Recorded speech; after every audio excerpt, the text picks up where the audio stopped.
Nice to see everybody here this evening.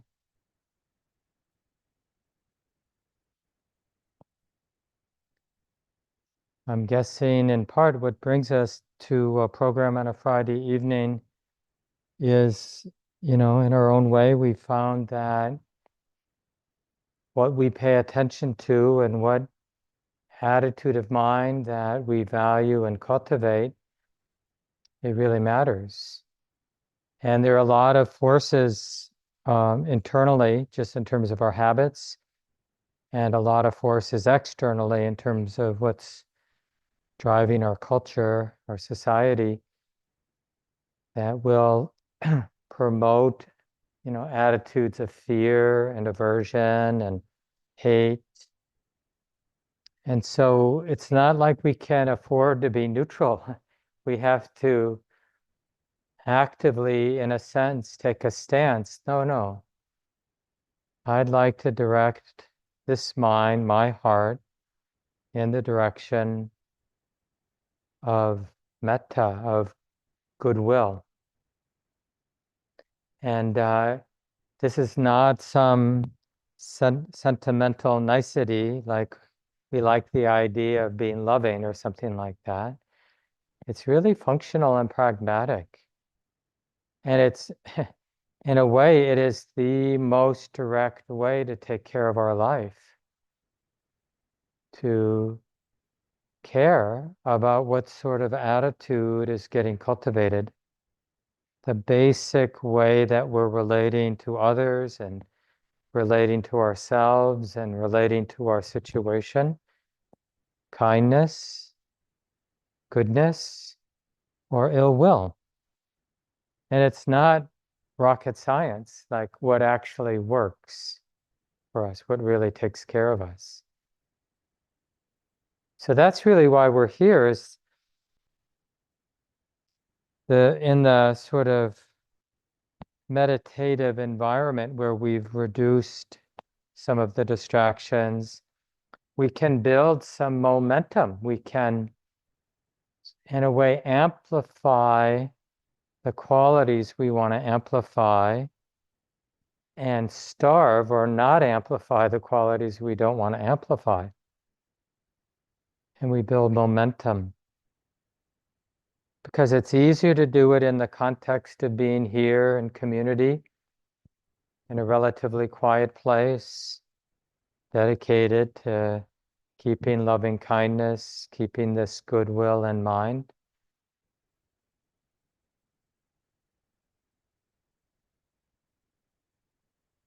And even though, as a lot of you know, maybe there are a few of you who are here for the first time, but there's any number of creative ways to realize again, to recognize, oh yeah, my heart, it's capable of loving kindness. It's capable of being good and wishing well and being generous and loving. And that goodness of our heart, that generous goodness of our heart, it's not about some particular relationship. So even though I might bring to mind a good friend or my cat or some moment where that quality of goodness was really apparent. So I have a memory of some interaction where the purity of that friendliness was really apparent to me. But we want to remember it's never about the particular relationship. That's just what we call a skillful means. Like when I bring to mind that memory, and then in remembering that memory, I re-experience that quality of, that generous quality of goodness, that heart that wishes well, that cares. But we want to feel that goodness so that we sense that it's independent of that particular experience that I'm bringing to mind. So, for example, if I bring to mind in the process of meditating, if I bring to mind an interaction with my cat, or a friendly interaction with some neutral person in my life, like a cashier or something. But there was just a really simple, pure friendliness in those moments. And I bring that memory up, and that maybe that visual image, and then there's that felt sense of that goodness. And then we want to notice the generosity of that goodness that's actually independent of the memory that we used to remember that feeling, that felt sense of that generosity of the heart. And that's an important thing. It's not like it would be wrong to stick with the particular person or the particular memory. But what's more valuable is to directly sense how that love, that goodness of heart, that goodwill, that it isn't about any particular relationship. It's really a universal attitude that friendliness doesn't have to be about a particular person or being that we're friendly toward.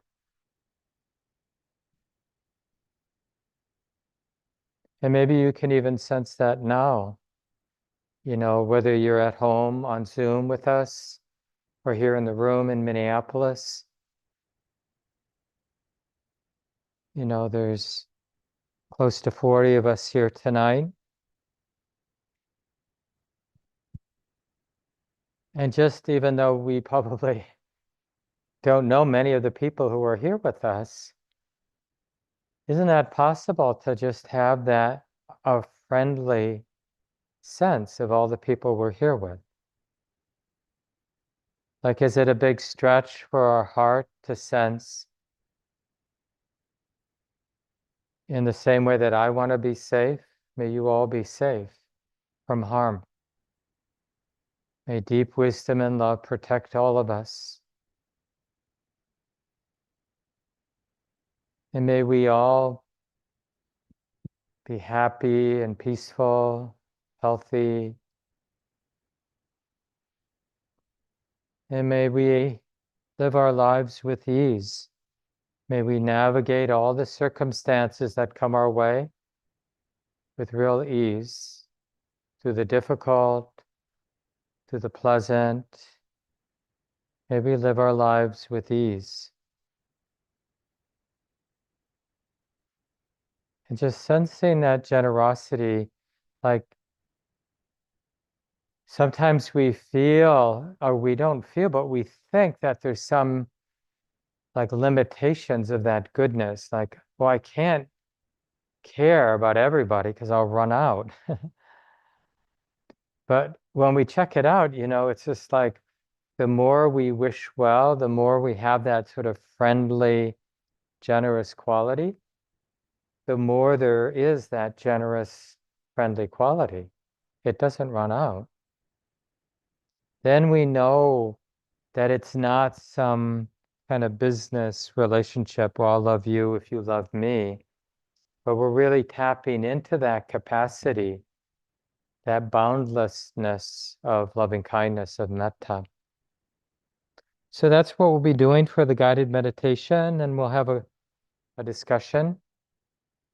So just do what you can, sit comfortably. Feel free to adjust your posture or stretch or whatever you need to do so you'll be comfortable for about 35 minutes.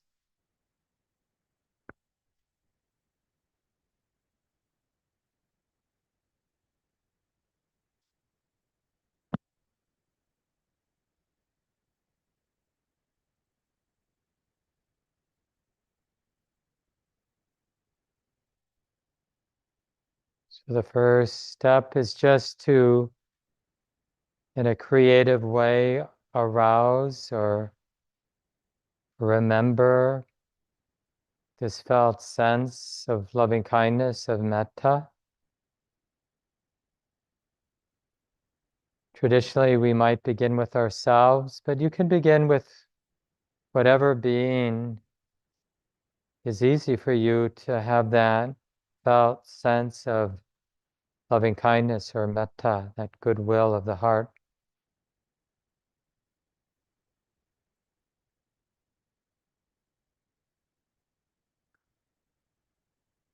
So there's a simple recognition. So for example, if we're working with oneself, just like a warm, generous smile, I care about this life right here.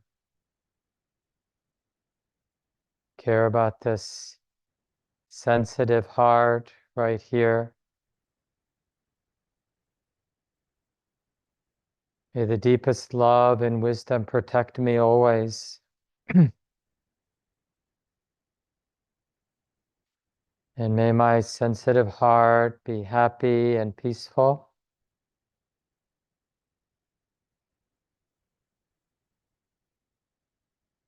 Healthy, free from pain. And may I take care of this life with ease through all the circumstances. May I live with ease.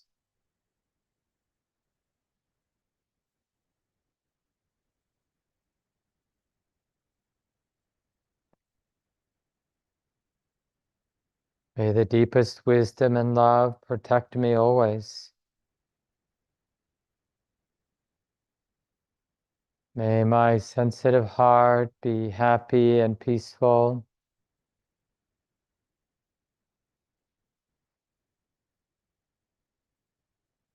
May this body here be healthy and free from pain.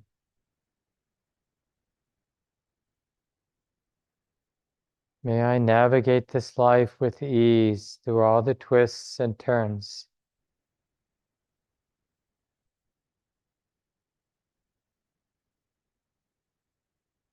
Sense, if you can, this generous quality of the heart, wishing well,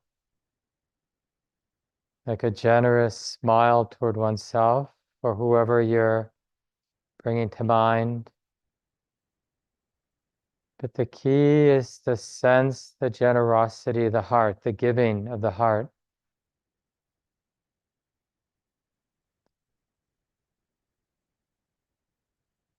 May the deepest wisdom and love protect me always. May this heart be happy and peaceful.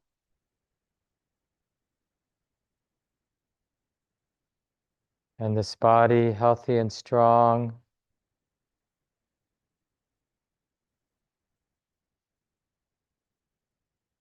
And may I take care of this life with ease through all the twists and turns. May I live with ease.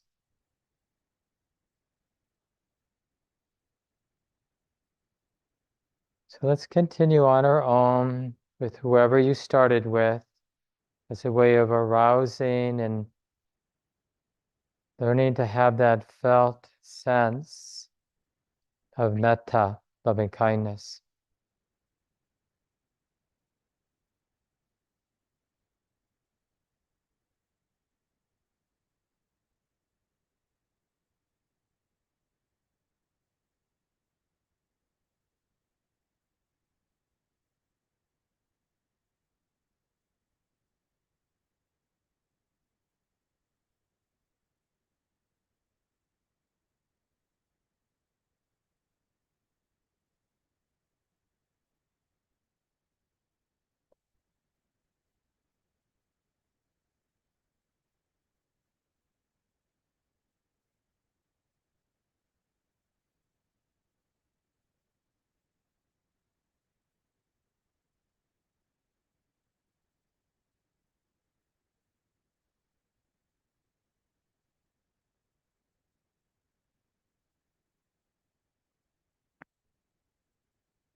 You can just continue with yourself or whoever you began with, but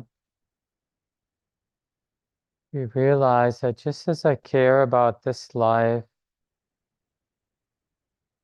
you realize that everybody, all those who are dear to us, a good friend, a benefactor, folks who have really been there for us in our lives, they also wish to be safe and happy and to take care of their lives with ease. So we feel that generosity naturally extending and just see who comes to mind. Somebody easy to love, easy to wish well for.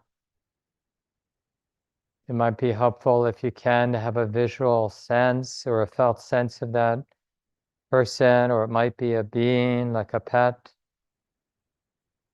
But whoever, whatever it is, just sensing the generosity, that goodwill of the heart extending to this being. May the deepest wisdom and love also protect you, guide you, and may your heart be happy and peaceful, and your body healthy and strong, free from pain. And may you live your life with ease through all the twists and turns. May you know how to take care of your life through all the changes.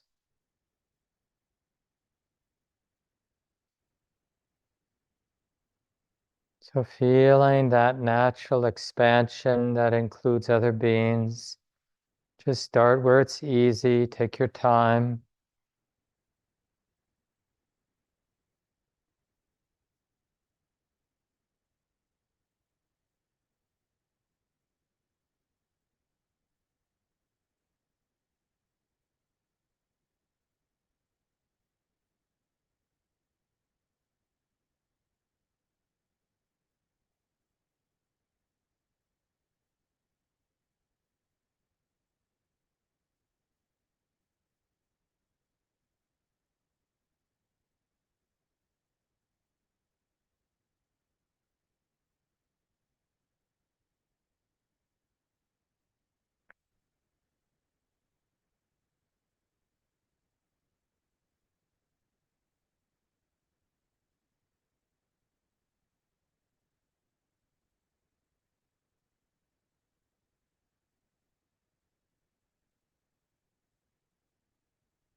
Feel the generosity, the expansive quality that's light and good and beautiful and healing and pleasant.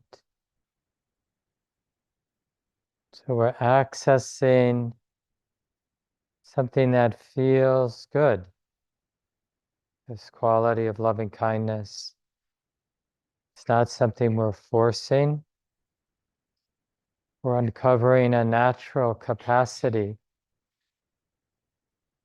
and we're learning how to keep it in mind and sense its expansive, inclusive nature. So as you naturally feel like including other beings, other people in your life that are easy to love, just let them come to mind. Feel how the warmth and generosity of the heart naturally includes them too, extends to them, wishes well for them. You don't have to keep repeating the phrases, but don't be afraid to if it helps. Helps to keep this expansive, generous quality in mind.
And it's good to experiment from time to time where you drop the particular person or being that you're bringing to mind and see if you can sense the quality of metta, loving kindness, independent of any particular person. So it's more a universal quality of this goodwill, this generosity of the heart, radiating out in this all-inclusive way in all directions, above and below. Nobody, no one left out. May all beings, near and far, simple beings, complicated beings, pleasant beings and unpleasant beings, may all beings be safe, be happy, peaceful, free from pain. May we all take care of our lives with ease.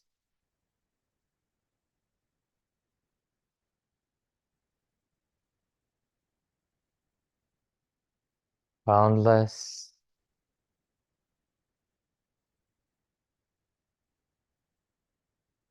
See if you can, in moments at least, abide, deeply trust this attitude of metta, loving kindness,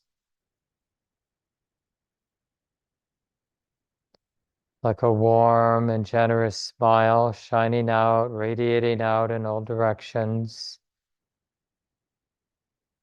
Nothing, nobody left out.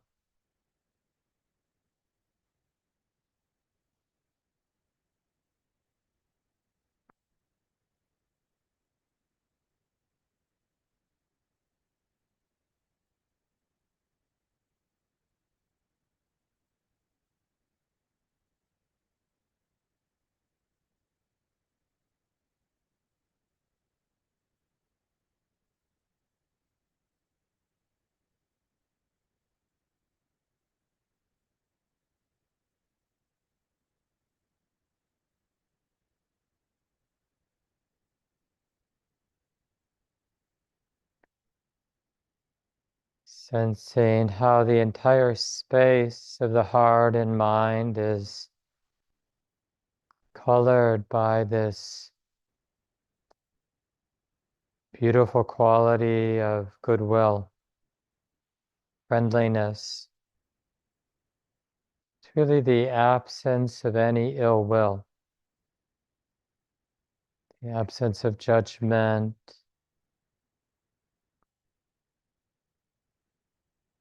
May all beings be safe and happy and free from pain. May we all take care of our lives with wisdom and ease,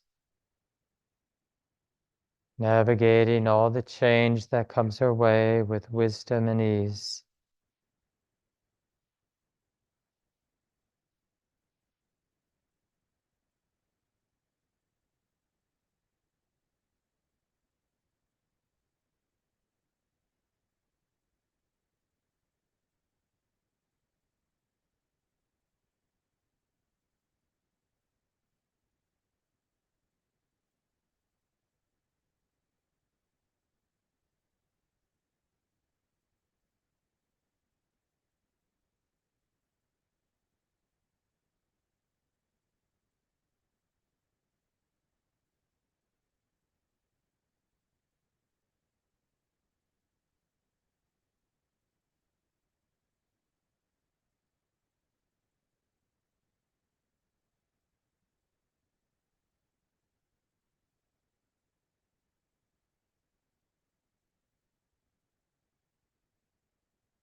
And when we can't just keep the attitude of metta in mind in this more general, universal sense, then go back to bringing to mind a particular person or even a group of people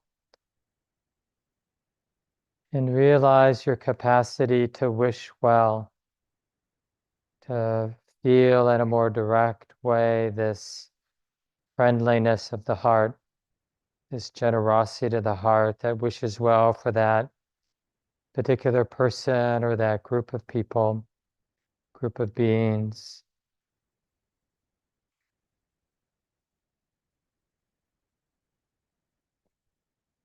Including neutral people and even challenging people in your life.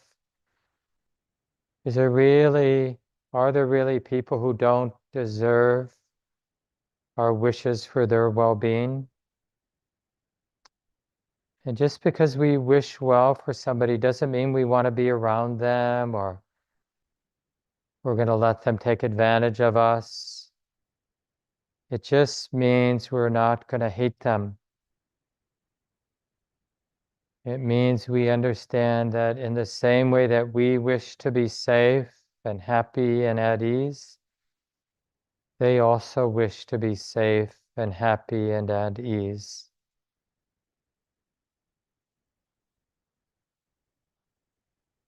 So we allow the friendliness to extend, no boundaries, nobody left out. This is the actual capacity of goodness, goodwill.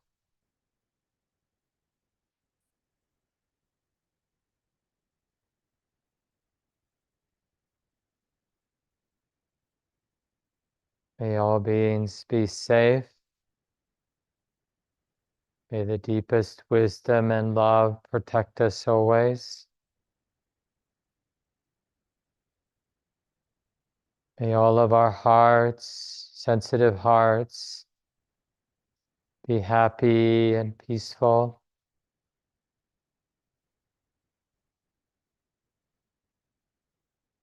And may our body be healthy and strong, free from pain.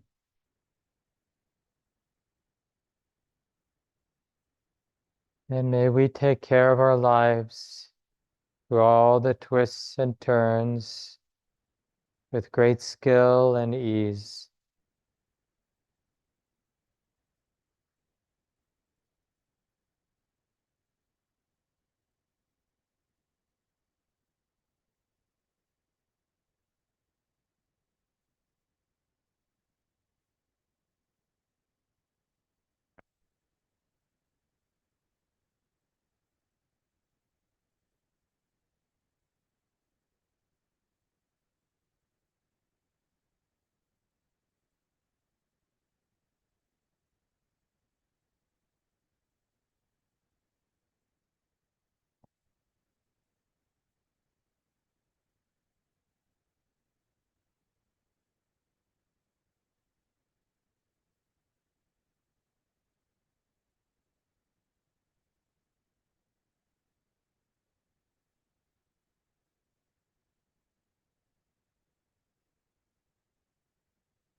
We're developing confidence that this heart, can abide in this friendliness, this pure heart, free of ill will, friendly in all ways, in all directions, nobody, no thing left out.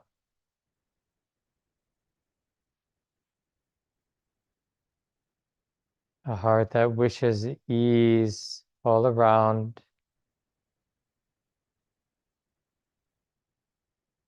The Buddha's teaching, the way he would instruct, he'd say, I will abide, pervading 1/4 with this heart imbued with loving kindness.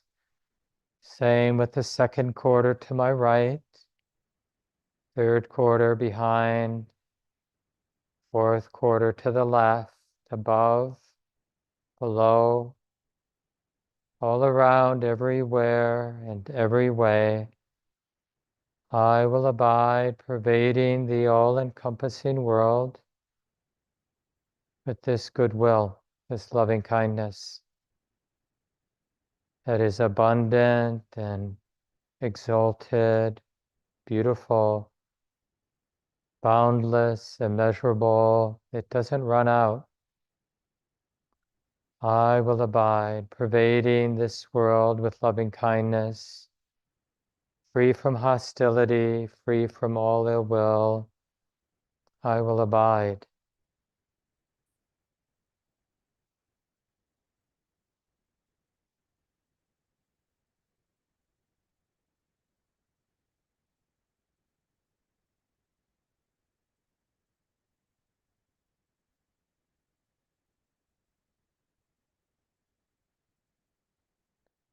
And sense, if you can, the stability and even the solidity of this wholesome attitude of metta, of loving kindness.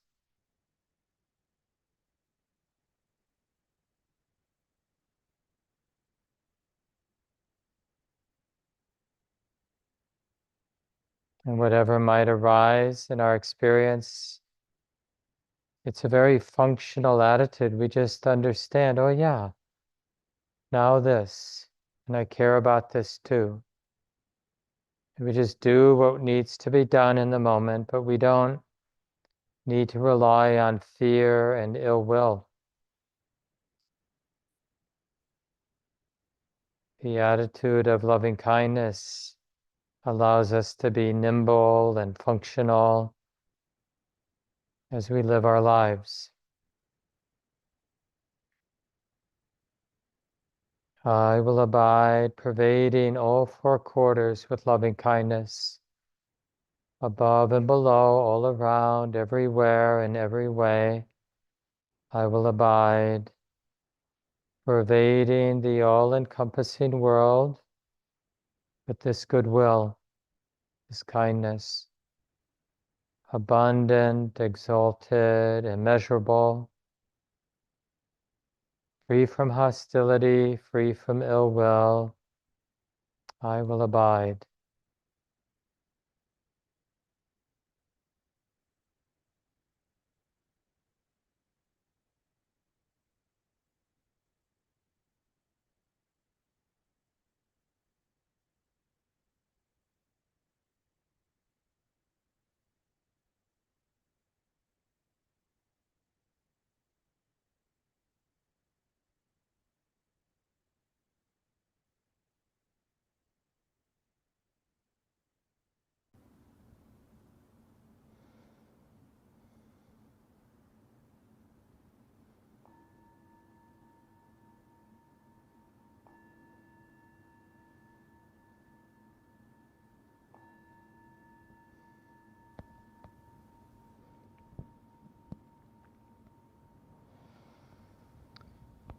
So take a moment to adjust your body, release any tension you might have.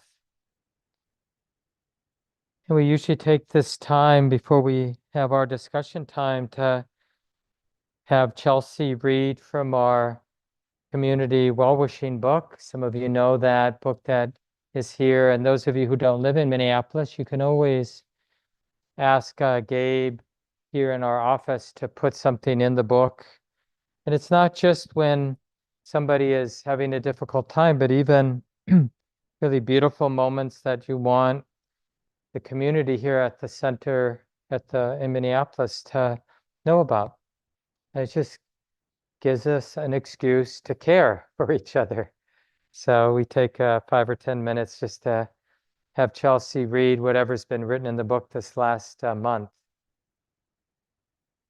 I'll give you one more, Chelsea, so that people online can hear you too.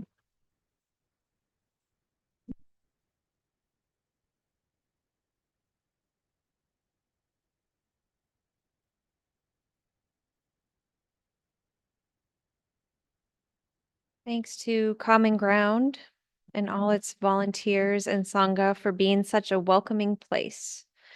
My sister and I have just done a very meaningful drop-in session.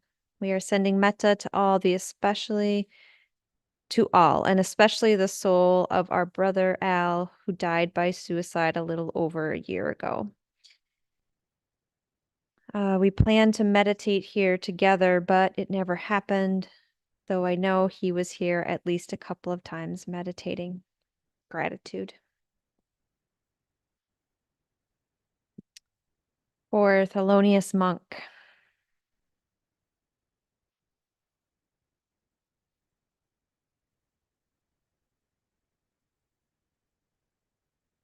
My love, my heart, I give you back. I finally burned our wedding photos and gave our wedding pin back to the earth. It's been 5 years and you seem more at peace and happy. Gives me joy to know there is another that is taking care of your heart. I release you.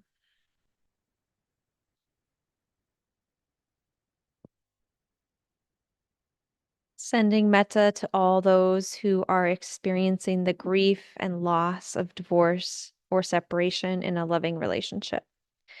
May you find peace, ease, and equanimity. There is love at your side, even in the times that feel lonely and dark. Metta for Elle as she learns to know and love herself in sobriety. In loving memory of Al Levin, who died in a tragic way on September 23rd, 2023. His family misses him every day. Metta for Rose as she embraces her purpose. Metta for Luce as she opens to self-care and sobriety. Metta for B as she navigates the rift in her marriage and the grief and strength of rebuilding.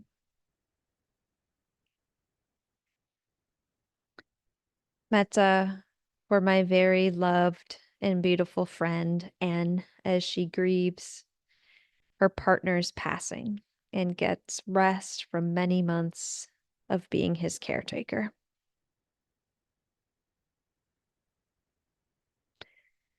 Metta for Ray Makaver, who suffered a bike accident and has been in the hospital. May his recovery go smoothly and easily.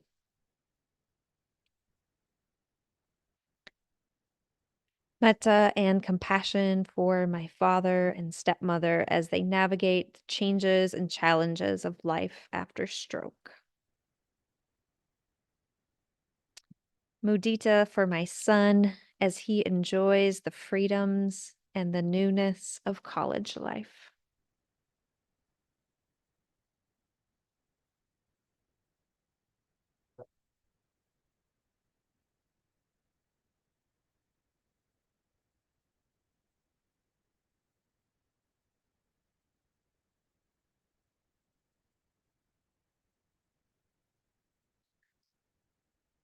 I often say that, in terms of having some discussion time, just being a human being, a sensitive being, we learn a lot about how in simple terms, ill will doesn't work, and hopefully how kindness is functional and liberating in just little ordinary ways. And it's good to, in a community setting, just talk with each other about those basic truths, that as reasonable and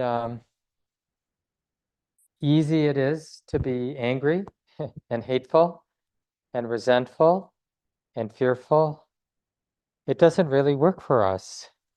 It isn't for our well-being or the well-being of others or anybody's well-being. As easy it is as it is to be filled with ill will. And the opposite perhaps is true then again with kindness. Like, oh yeah, when my mind is generous, when the heart is open and loving, and when the Buddha talks about loving kindness, it doesn't imply actually how we're going to be relating to that being. Like the example might be, there's even a little teaching, the Buddha, during the time of the Buddhists, one of the monks got bit by a snake and died, a poisonous snake. So the Buddha taught the monks, because they mostly lived outside. Sometimes there were little huts they could stay in, but they were mostly just sort of camping over the years that they were monks and nuns, right? They would live outside of the villages, they weren't really supposed to live in town, but just outside so they could walk in to get their meal every day because they couldn't store food, right? So they'd walk in early in the morning. As soon as you could see the lines on your hand, because they didn't have watches, then it was light enough that they were allowed to walk into town, and they'd have a bowl and they'd stand in front of each house. And they couldn't ask for food, but they could stand there for a few seconds. And if the people came out to put some food in their bowl, then they would receive it. And then they'd go to the next house, they'd stand a little bit. And when their bowls were full enough, they'd go back to where they were all kind of camping out in the outskirts of the town and have their meal together in the morning. And but the point is that I'm not sure why, where I was with that, like why I was bringing up about them coming into town like that. But just this attitude of loving kindness was sort of, we don't really need any ill will to sort of take care of ourselves or fear. And there's this sense of the nice thing about the reciprocity of a monastic life, where you don't own anything really. You have your robes, you have a bowl, a few other requisites, they're called, but really not much of anything else. They don't own property.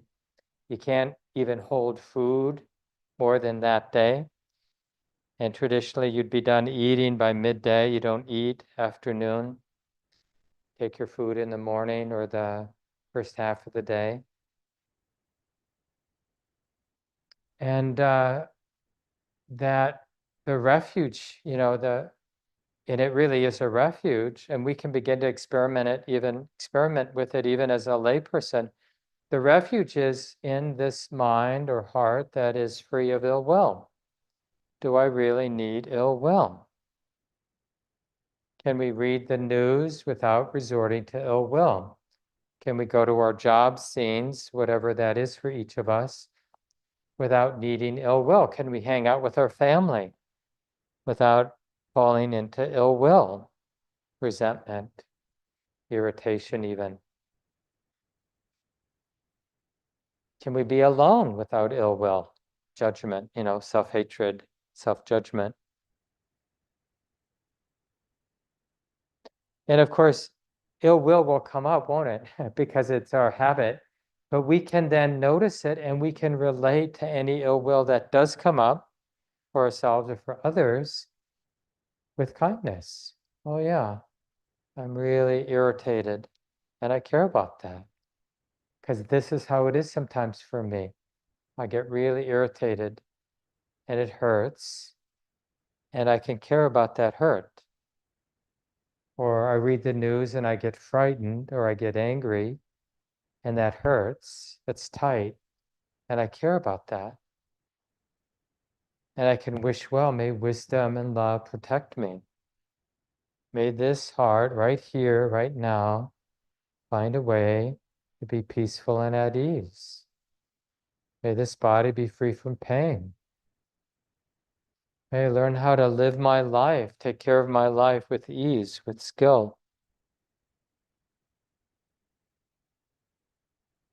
That generosity is a real refuge. And when we look or think about the different trustworthy things, like in a Buddhist sense, it's dana, sila, bhavana is the Pali phrase. So dana is this generosity, like living a life that's about giving, not about stinginess. And it doesn't tell us how to give, but it's like the attitude of not of scarcity and stinginess, but there's always a way to live in a generous way, even if we have very little resources. And sila is this, it's a different kind of giving. It's like giving away safety to ourselves and others, like, I'm not going to harm you. I'm not going to harm myself. Like, I really, really value non-harming. This ethical precept of like, oh no, I'm really committed to non-harming. And that's like this gift of safety to ourselves and others. I could say things that would be hurtful, but I'm not going to do that. I could act in ways that cause harm, but I'm not going to. I could squash that spider on the windowsill, but I'm not going to do that. And it's that same kind of expansive or generous quality. So there's generosity, there's this commitment to not harming, and then there's this deeper level of metta and wisdom where we're really cultivating, we're watching, observing the attitudes of mind and really seeing that some attitudes are just not helpful, not wholesome, and other attitudes are quite wholesome and helpful. And we live in accordance to what life teaches us. Ill will, like I said, is not helpful. Kindness is helpful. Or attachment, as understandable as it is not helpful, being attached, clinging to this or that. Non-attachment is helpful. So that's the bhavana piece. So dana, sila, bhavana. Bhavana generally means we're developing the heart or developing the wisdom of the heart. So generosity, this deep valuing of non-harming, and developing this ability to discern what's skillful and not skillful, what's wholesome and not wholesome. And this is sort of our training, these three things, and they all have a very similar flavor in the heart. Constriction or release, kind of an opening, a freeing up of the heart, right? Stinginess as opposed to the generosity is tight. Causing harm, justifying causing harm. Well, you deserve my negativity, my bad words. I'm speaking about you, whether we're gossiping or speaking directly to somebody and putting them down or acting in some ways that's causing harm. That's a tight place to be. Like when we really harm another person, how does that feel? It doesn't feel good. When we look, we're not often looking, we're absorbed in our justification for whatever it is we're saying or doing.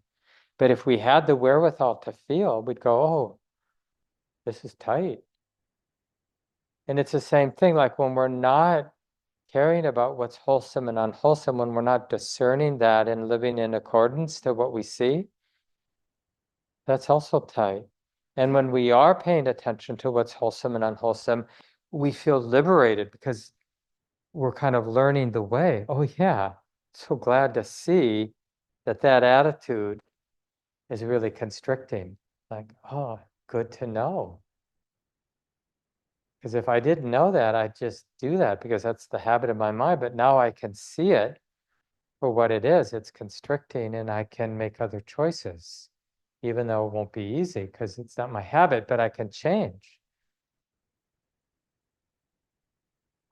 So anyway, I began by just saying we all are learning quite a bit because it's just the basic science of having a heart.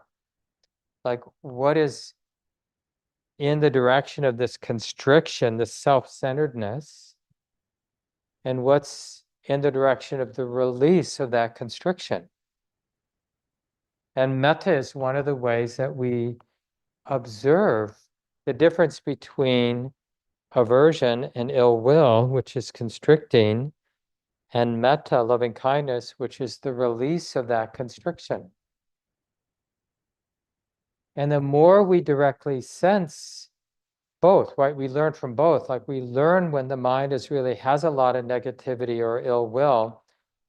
And instead of hating ourselves, we get interested in that constricted feeling. So we really see how, oh, this isn't helpful and it hurts. It's like, I need to know this so that I can sense it more quickly. Oh, this is not the way. This is not what my heart is interested in. And then those moments where the heart is relatively free of that constriction of ill will and aversion and fear. Oh, like we're maybe now. And a lot of times the metta, loving kindness, it isn't splashy. Where it's really splashy is when our heart has been really constricted with ill will, and then the heart opens. Then we notice it. But if the heart's been relatively free of ill will for a while, we have to develop an ability to, like, oh yeah, this is a heart that's relatively free of ill will. Is there any ill will in your heart now? If there's not, can we notice the relative absence of ill will? Like, what is that like, that this mind, this heart, is not encumbered, is not weighed down by ill will? What does that feel like, look like?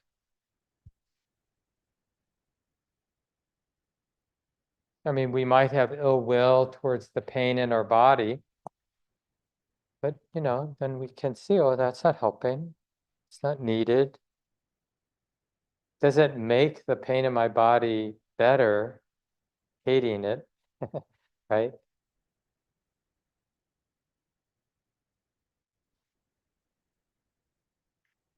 So let me open it up for discussion. It'd be nice to hear from people, those of you online, those here in the room. Just this basic human science, spiritual science of constriction. What is it that you have found is constricting, oppressing the heart, entangling the heart and mind? And what have you found that is releasing and opening, expansive? Then I often phrase it in this way, like, if a good friend or somebody we were mentoring came up to us in a very sincere way and asked us, what have you learned in life? What has your own life taught you, Mark, or, speaking directly to you, that is the cause for suffering and the cause for happiness? Please share your deep understanding, what life has taught you. What would we say to that person?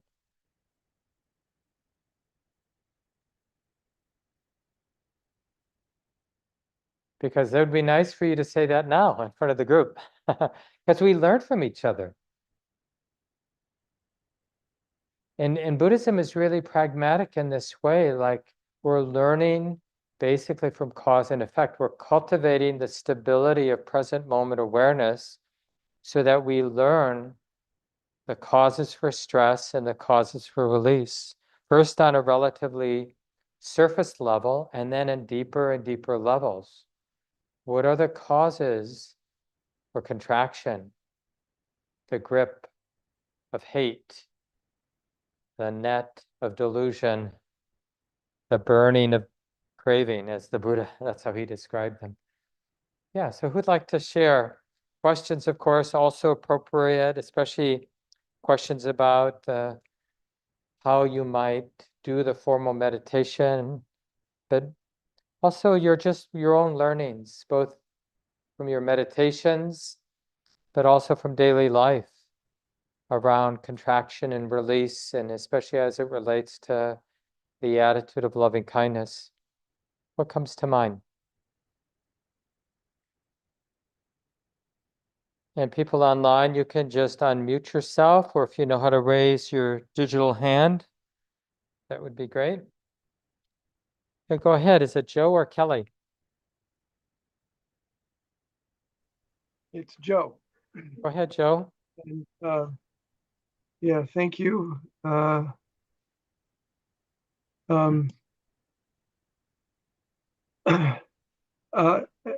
not feeling real confident that I'm going to be able to explain this very well, but I'll give it my best shot. I've heard you many times talk about constriction or the lack of constriction, and I've worked with that in my metta practice for a very long time. But something shifted tonight. In the guided meditation period,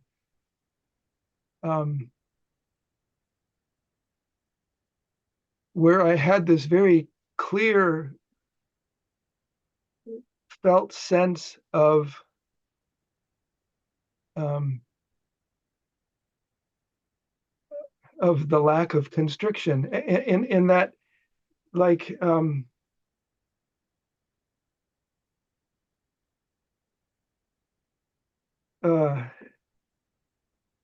it was as if as if metta was like some kind of a universal river, and constriction was like like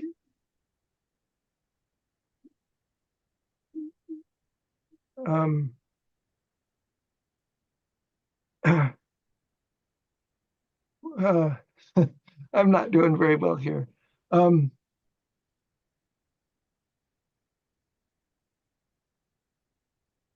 I felt that I cannot hold it, that it's not mine. If I try to hold it,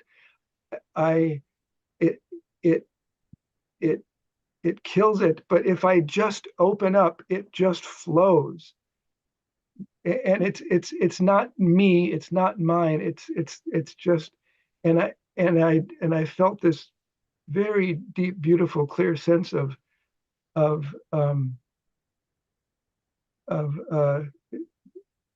like it says in the chant,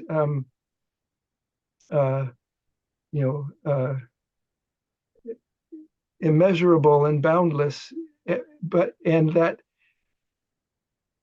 but that it only works if I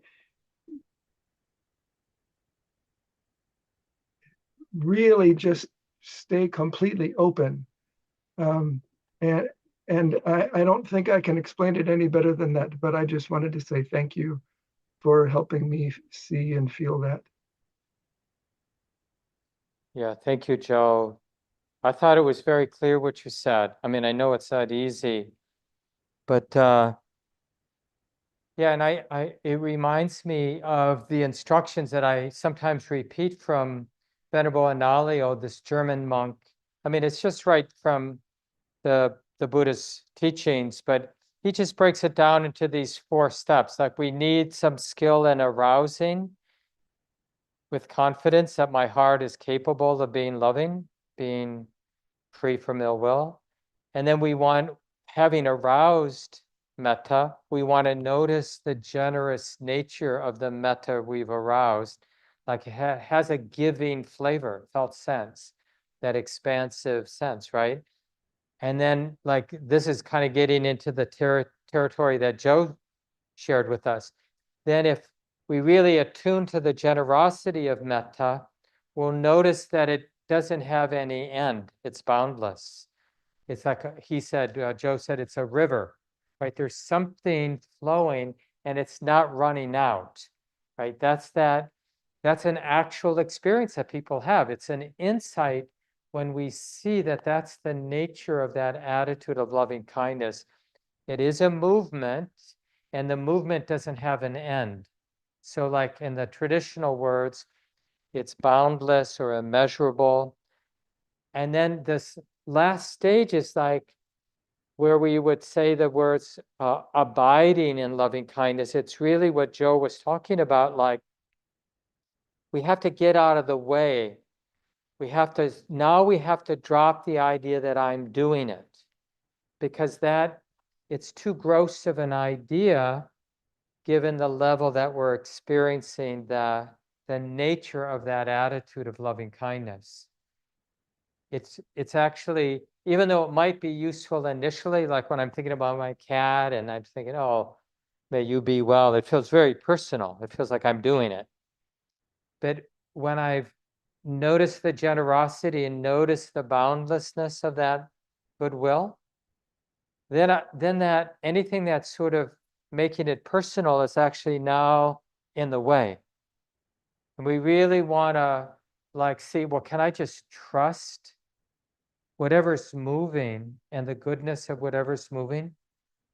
Do I really have to personally be doing something to make this true or to make this happen? And we want to experiment with that. Like, what happens if I abide with this or I trust this instead of doing this? What happens? And it's like new territory for many of us, because we're pretty good at being the doer, doing stuff, but we're not so good at letting things be. And especially these wholesome qualities like metta and just trusting how simple and natural this and boundless this attitude is. And remember, and I find this so helpful, that the attitude is characterized by the absence of ill will.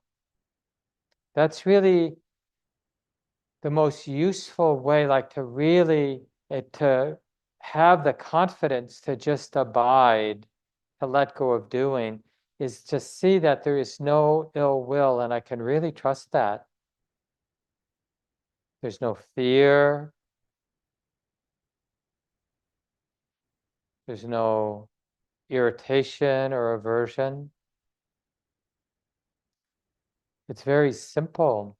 This heart, mind, the space of the heart and mind that is empty of ill will.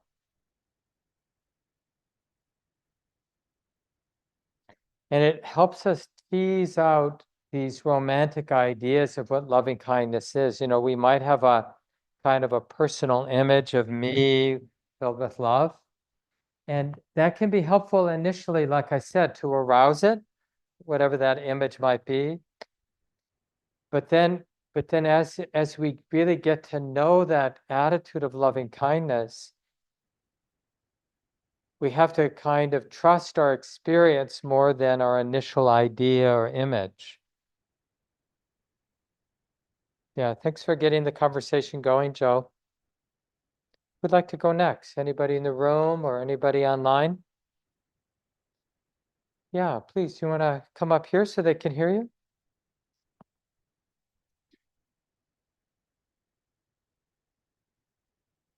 Is he a Kermit?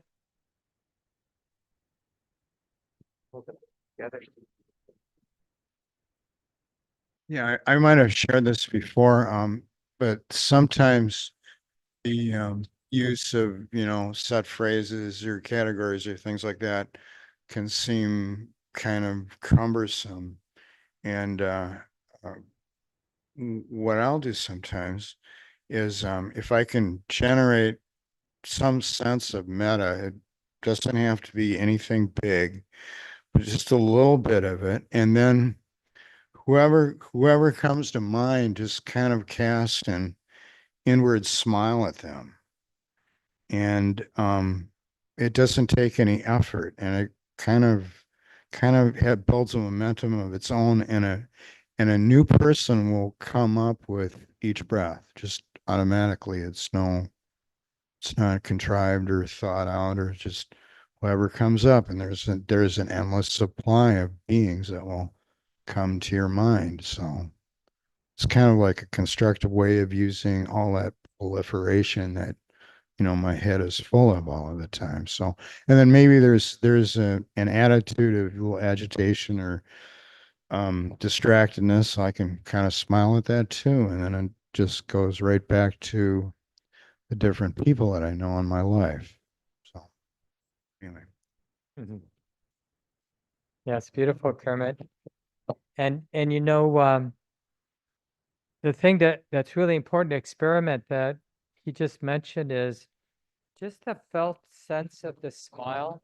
And it doesn't even have to be actual, like the idea of the smile can even be enough, but it doesn't hurt sometimes, especially initially, to actually physically have at least the beginning of a smile, because there's something about embodying the generosity in some way, at least energetically, if not actually with your facial muscles.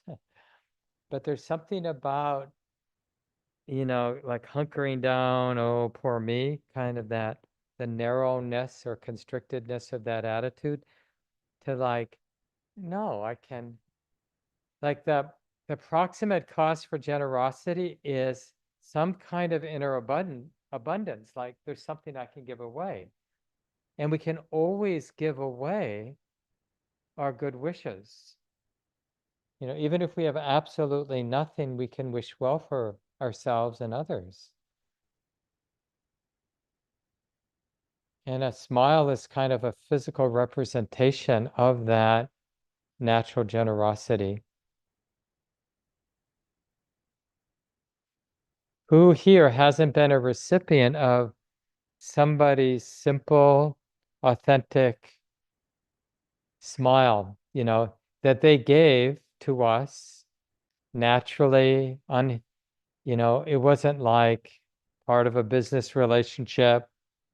They just, that kind of generous interaction with another human being, and how good that feels just to be the recipient of somebody's goodness in that way. I've given this example before. This is a long time ago, in 63, I forget, whenever the World's Fair was in New York City. And I grew up here in Minneapolis, and we had a big family. So my parents didn't take all of us. The younger ones had to stay home with my Aunt Mary, but I was the youngest who got to go along. So there were four of us who, with my two parents, drove out to the World's Fair in 1963 or 1964. I forget what it was. What do you remember? Four? Robert lived there in New York City probably at that time. So yeah, we stayed right by Port Authority, the bus station, and some motel or hotel there. But I remember, because it's out in Queens. Is that where it was? Yeah. And we take the subway back to Manhattan where we were staying. And I just remember on the subway, which, just as a little kid was so interesting. Everything was so interesting, of course. But I still have the imprint of some older woman on the subway smiling at me. Yeah, it was just a simple, probably thinking, oh, some Midwest tourists, cute little boy, But anyway, that smile, that just appreciating me, and who knows, we didn't exchange any words, but it penetrated deeply, just the purity of that friendliness in that moment. right? I can still sense it. And this happens more than we imagine, and we can, we don't have to always be the recipient. It's like a powerful thing, this capacity we have to give away our goodwill, like even now. Yeah, other thoughts that come to mind. We have a little time left, time to hear from one or two more folks. Other examples or questions that come to mind? Your own learning around this dynamic of constriction, the constriction of ill will to the release of loving kindness. What comes to mind? Yeah, James? Yeah, please.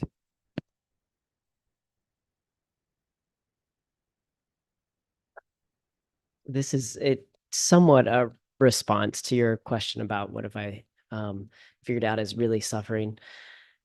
But it also kind of links in. I just noticed that you're sitting over there, Wynn, and we were listening to the Wise Speech Buddhist Studies talk that you did recently. And so kind of pairing these both together, I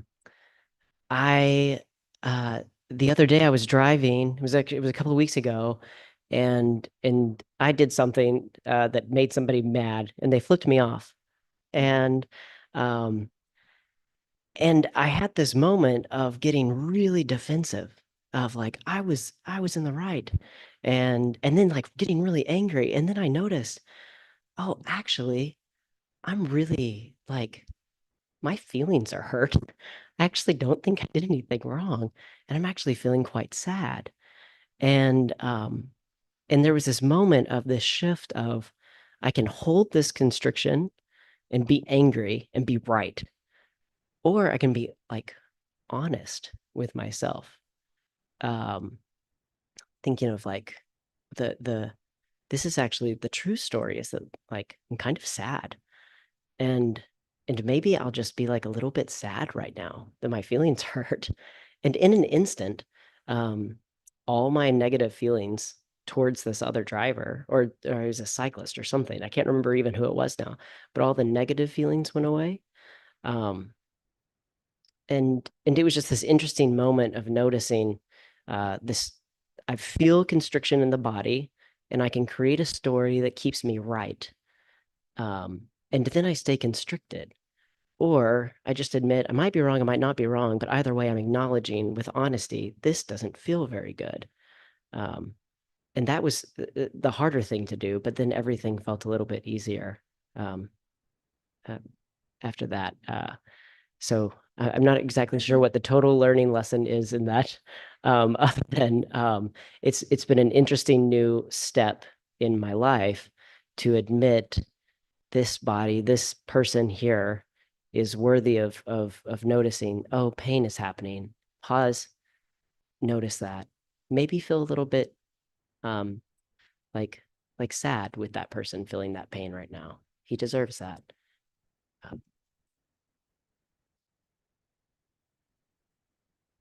Yeah, thank you, James. No, I think that's a real kind of right in line with the teachings, where our experience of embodiment, especially on this more subtle level, becomes sort of our guide and teacher. And it interrupts the story, because on that level of the story, just like you said, James, we can feel quite empowered and justified in being angry or whatever. Like on that level of story, yeah, there's a lot of feedback systems that kind of can keep us there. Why are you angry with me? And no. But on a deeper level or more subtle level, it's like my heart hurts, my body's tight. This contraction is seen as something unhelpful and unnecessary. And regardless of how justified we are, kind of in our bones, energetically, we know that this hurts. It isn't helpful. It isn't on the way to whatever I aspire to. I don't aspire to be tight. Does anybody aspire to be tight or constricted? No. Just intuitively, we all aspire to release, like in whatever way we feel burdened, like the world on our shoulder or in the grip of hate or aversion or fear. We aspire for that release, the putting down of what's oppressing, what's in what way the heart is bound up.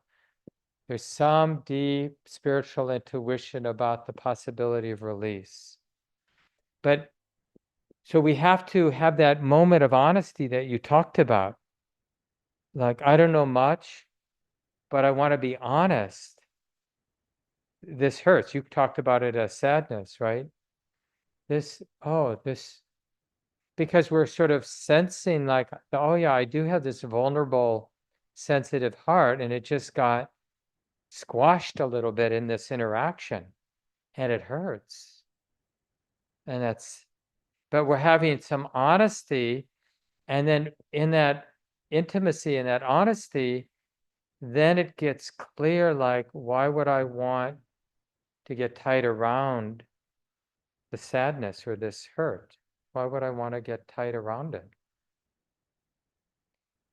And then that like wise and kind or compassionate capacity to see it as it is, right? It's already getting transformed. The healing, like we're healing from that aversion, that, self-righteousness or whatever it is we were feeling a moment before.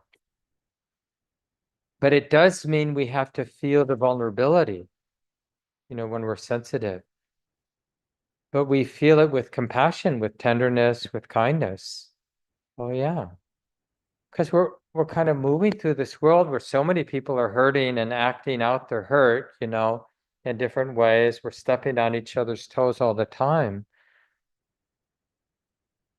So what's the appropriate thing? To get tight about that, or to be in this more tender place? Like, oh yeah,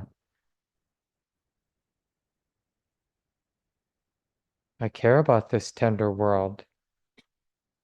I was at the retreat center for a short period of time yesterday because we had a repair person come out, and I was doing a few chores. I went to the tiny house. Some of you know we have this cute little retreat cabin, and for some reason it was just filled with dead bugs. I know Cam was out there earlier this summer. He's telling me that somehow the bugs are getting in. We're not sure how, but there they were, all dead. Not all, because as I was sweeping them up, there were like these some of the more fragile ones still had some life in them. And just like this graveyard of dead bugs or almost dead bugs, and sweeping them up and bringing them outside. And are we gonna do that in a callous way? I was thinking like, because it was still reverberating, like later, like how I wasn't as sensitive as I might have been. It was like that was a problem that I needed to take care of, which is true on one level, but there was more there too, which is, oh, you don't want to suffer in the same way I don't want to suffer, and but it's hard for us to stay at that level of vulnerability and sensitivity. But it's the metta and compassion is really what allows us to thrive with that kind of sensitivity and vulnerability. I thought I'd end by, some of you know this song, we've been singing it. It's sort of a new metta song, but we'll do it in call response to end our time together. And we'll use, you can use different pronouns. You can do I or you, but I'll use we, okay? So I'll do the phrase and then we'll do it together. And there are 4 phrases, so call and response. May we be filled with loving kindness. Together. May we be filled with loving kindness. May we be well. May we be well. May we be peaceful and at ease. May we be peaceful and at ease. May we be happy. May we be happy. We'll do together. May we be filled with loving kindness. May we be well. May we be peaceful and at ease. May we be happy. Beautiful. Thanks, everyone. Nice to be here together. Chelsea has a few announcements for us before we end.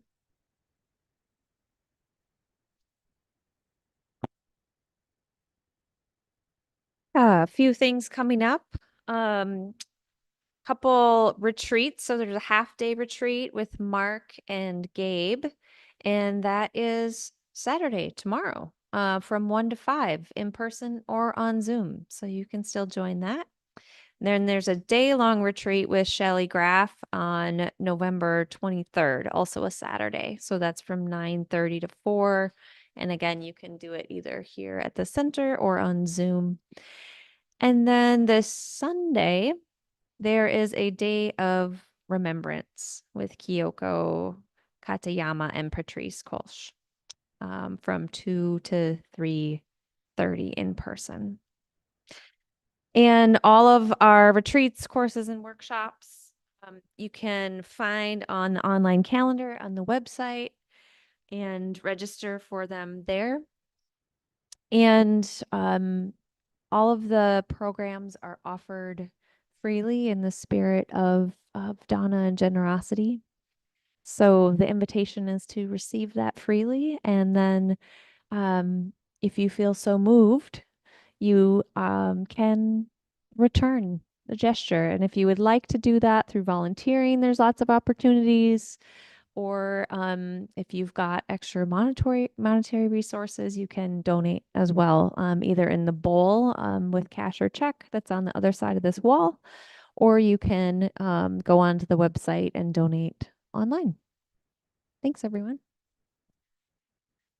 Bye. Have a good night. People online, feel free to say good night if you want. Thank you, Mark. Thanks, Thank you, everyone. Thank you, Mark. Good night, Thank everyone. you. Good to see you. Bye.